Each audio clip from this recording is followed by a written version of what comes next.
First, when will the Yes camp tire of kicking own goals? This lot have made an art form of damaging their own cause. The race-based referendum is toxic enough by itself. In principle, it's toxic. It would be dangerous in practice, but it would be doing much better in the polls were it not for the Yes advocates' self-sabotage.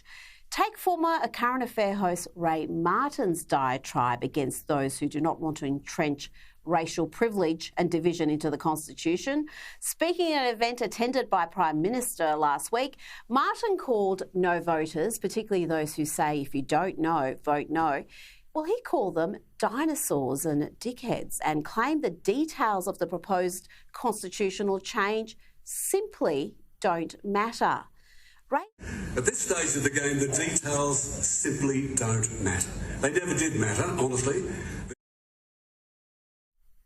Now, Ray's arrogance was audacious enough, but he was not done yet, not by a long shot. After showcasing his profound ignorance and insulting more than half the country, he then indulged in the Yes camp's favourite tactic of emotional blackmail, claiming the world would look down upon a nation that did not back this far-left agenda.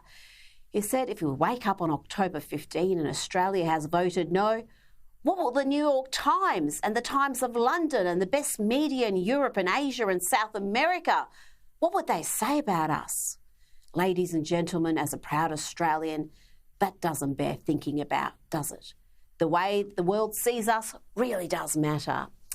Well, actually, it doesn't matter, not one bit. What the thoroughly broken and race-obsessed miscreants at the New York Times or those at European publications who still haven't understood the Brexit phenomenon, what they think of Australia matters about as much as Ray's famously immovable hair.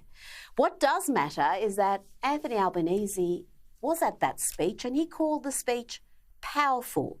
Here we have the PM applauding a celebrity who is insulting millions of Australians for not backing an ill-considered, poorly argued policy. As for Ray Martin, after digging himself into a giant hole, he decided to keep digging. Here he is with Ali Langdon on A Current Affair. See if you can follow this logic. Language is important, and the language that you used in that speech was inflammatory. No, I don't think it is. I'd stick by the language. So if you had your time again, I'd say it again. You would say. I'd say it again. You would say it again. It was in Marrickville Hall where I was speaking. I wasn't talking at the Catholic Church at the up at the lectern. I wasn't talking at the women's. I'm not referring to whether or not the language was savoury. I hear it all the time. It was whether or not you think it's disrespectful. Because it sounded disrespectful. I'll tell you what's disrespectful. Voting and admitting your ignorance and going ahead and voting on such an important issue as this. Can I just say that I spent 3 hours just out and about yesterday talking to people about this, and a lot of people trying to get their head around it, and a lot of people who don't understand it. And there are a lot of the people who then feel that they're being called a dinosaur or a D-head because of that. It's part of the Aussie vernacular, by the way. I hear it all the time in morning radio. It's not like I've suddenly stuck out there and said something. But I think it is... This is not about politics, Ali. This referendum, there's no politics. I mean, I've covered politics for 60 years. Coherent, divorced from reality and completely counterproductive to the Yes side. Fancy calling people names if they don't back your race-based referendum. If they say, well, if you don't know, vote no. Is the PM a D-head and dinosaur, Ray? After all, he proudly admits to not having read the full Uluru Statement from the Heart. And how can Ray pretend to have any intellectual curiosity about this issue when he said during his speech, the details simply don't matter. They never did matter, honestly. And not being content with making those absurd arguments, he pulled out this perler during his ACA interview. Do I want to be that sort of an Australian, or do I want the world to think that we are fair and reasonable? We can't point the finger at the Chinese about treatment of their minorities if we vote no on the 14th. Say what now? If we don't enshrine racial privilege into the Constitution, if we don't embed division and undermine equality of citizenship, then we can't be critical of the Chinese committing ethnic genocide against the Uyghurs? We can't say anything about the mass imprisonment, the so-called re-education camps, the forced sterilisation of Uyghur women. Great argument there, Ray.